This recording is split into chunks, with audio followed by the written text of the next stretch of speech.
Hello seventh class, welcome to the online classes presented by AMM public school. आज आपका SST का turn है, तो निकालिए अपनी एसएसटी की book we and our word और हम पढ़ेंगे इसका ज्योग्राफी का चैप्टर नंबर 3। 17 पेज पर बच्चों आपका चैप्टर नंबर 3 है the changing face of the earth. यानी जो अर्थ है बच्चों, उसका जो सरफेस है उस पर काफी सारे चेंजेस आते रहते हैं, तो उन सारे सरफेसेस चेंजेस के बारे में आज हम पढ़ने वाले हैं। अब ये जो चेंजेस आते हैं बच्चों सरफेस पर, ये हमारे क्लाइमेट की वजह से भी हो सकते हैं और बहुत सारी ऐसी चीजों की वजह से हो सकते हैं जो हमारे अर्थ के अंदर हो रही हैं। तो Alfred Wegener, a German meteorologist, proposed that the 7 continents acquired their present shape over a long geological period by slowly drifting apart। अब क्या है, अर्थ स्टार्टिंग में पूरा एक कंप्लीट पीस थी, अर्थ का जो सरफेस था, लेकिन जो हमारे कॉन्टिनेंट्स हैं उनमें धीरे धीरे टाइम के साथ साथ चेंज आता रहा और वो एक दूसरे से ड्रिफ्ट होते रहे, दूर अलग होते रहे, और उसी की वजह से हमारे 7 कॉन्टिनेंट्स बन गए। 7 लैंड के पीसेस एक साथ जो होते हैं पूरे कनेक्टेड, वो बन गए हैं, तो 7 कॉन्टिनेंट्स हैं हमारे। अब अर्थ के मूवमेंट है, अर्थ के मूवमेंट की वजह से बहुत सारे चेंजेस आते हैं, जिन्हें हम, जो अर्थ के मूवमेंट है जिनकी वजह से चेंजेस आते हैं उन्हें हम मूवमेंट को कहते हैं टेक्टोनिक मूवमेंट।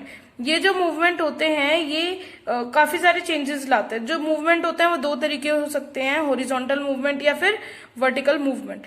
अब हॉरिजॉन्टल मूवमेंट की वजह से क्या होता है, कंप्रेशन हो सकता है, जिससे कि कोई एक पार्ट क्रस्ट का फोल्ड हो सकता है, या फिर स्ट्रेचिंग या टेंशन हो सकती है, खिंच सकता है, या तो वो कंप्रेस होएगा भिंचता जाएगा या फिर वो स्ट्रेच हो जाएगा हॉरिजॉन्टल मूवमेंट की वजह से। वर्टिकल मूवमेंट की वजह से अप और डाउन जो पार्ट है वो मूव कर सकता है, जैसे कि मतलब माउंटेन्स में हो सकता है जनरली जो वर्टिकल मूवमेंट है, बिल्डिंग में हो सकता है कि ऊपर या नीचे हमारी बिल्डिंग या माउंटेन मूव हो जाए। अब फोल्डिंग क्या है, wave like upliftment of sedimentary rocks due to horizontal force from 2 opposite side. 2 opposite side की वजह से जब अपलिफ्टमेंट हो जाता है सेडिमेंट्री रॉक्स का, उसे हम कहते हैं फोल्डिंग। अब फॉल्टिंग क्या होता है, फॉल्टिंग जो होता है वो टेंशन की वजह से होता है, जब हॉरिजॉन्टल फोर्सेस अपोजिट डायरेक्शन में काम करती हैं एक दूसरे से दूर जाने के लिए, तो उनके बीच में ड्रिफ्ट्स आ जाती हैं, स्पेसेस आ जाते हैं, वो हो जाता है हमारा फॉल्टिंग कहलाता है। अर्थक्वेक क्या होता है, सडन मूवमेंट्स की वजह से जब मतलब अर्थ की जो प्लेट्स होती हैं वो मूव कर जाती है, टेक्टोनिक प्लेट्स मूव कर जाती है, तो अर्थक्वेक आता है। अर्थक्वेक जो होता है बच्चों, वो क्रस्ट का वो प्लेस जहां मूवमेंट स्टार्ट होता है, जिस पॉइंट पर जो मूवमेंट है अर्थक्वेक का वो स्टार्ट हुआ, वो प्लेस कहलाता है फोकस। जबकि जो फोकस के ऊपर का जो सरफेस होता है, अर्थ का वाला जो सरफेस होता है, वो होता है हमारा एपिसेंटर। अर्थक्वेक की स्टडी अगर हम करें तो उसे हम सीस्मोलॉजी कहते हैं, और सीस्मोग्राफ की मदद से जो अर्थक्वेक है उसे मेजर किया जाता है। और अर्थक्वेक का जो मैग्नीट्यूड है, कितना भारी अर्थक्वेक आया है, वो रिक्टर स्केल की मदद से मेजर किया जाता है। अब अगर इफेक्ट्स ऑफ अर्थक्वेक की बात करें तो अर्थक्वेक के इफेक्ट्स तो बच्चों हम जानते ही हैं, कितना भारी नुकसान होता है ह्यूमन लाइफ का भी और ह्यूमन मतलब मनी का भी, जो उसका मनी होती है उसका भी काफी नुकसान होता है। वोल्केनोज बच्चों कुछ मतलब ओपनिंग्स होती हैं अर्थ में, ओपनिंग्स मतलब कुछ एरियाज जो खुले हुए हैं, उनमें से अपने आप जब लावा निकल जाता है तो वो वोल्केनोज कहलाते हैं। वोल्केनोज भी अलग अलग तरीके के होते हैं।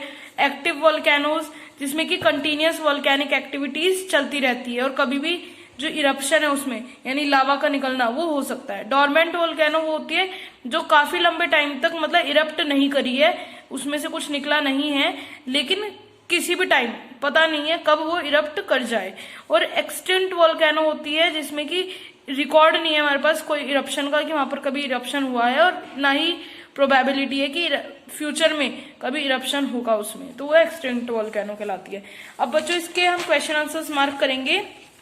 फर्स्ट है हु वॉज एल्फ्रेड वेगेनर, तो पेज नंबर आप जाएंगे 18 पर। एल्फ्रेड से लेकर ड्रिफ्टिंग अपार्ट, ये शॉर्ट का फर्स्ट है, आंसर नंबर 1 शॉर्ट। अब सेकंड आंसर है आपका शॉर्ट का, डिफाइन सिंक्लाइंस एंड एंटीक्लाइंस, तो आ सिंपल से लेकर एंटीक्लाइंस तक, ये आपका आंसर नंबर 2 है शॉर्ट का।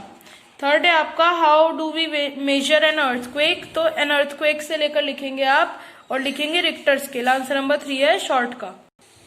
फोर्थ है what is specific ring of fire, तो पेज नंबर 20 पर जाएंगे बच्चों आप, मोस्ट से लेकर फायर तक। This is answer number 4 short.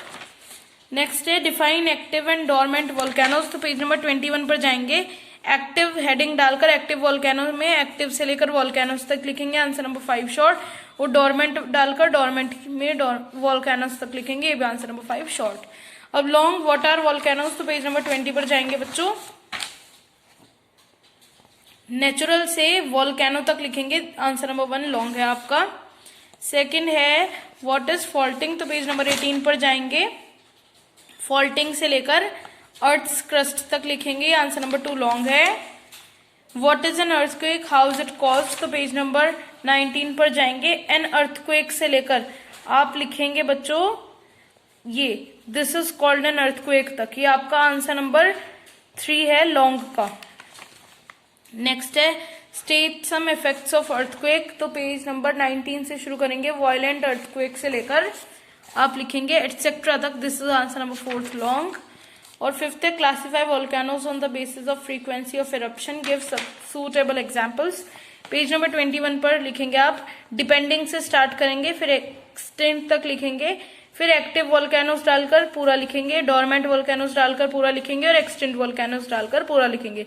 यह आपका आंसर नंबर 5 है लॉन्ग का बड़ा।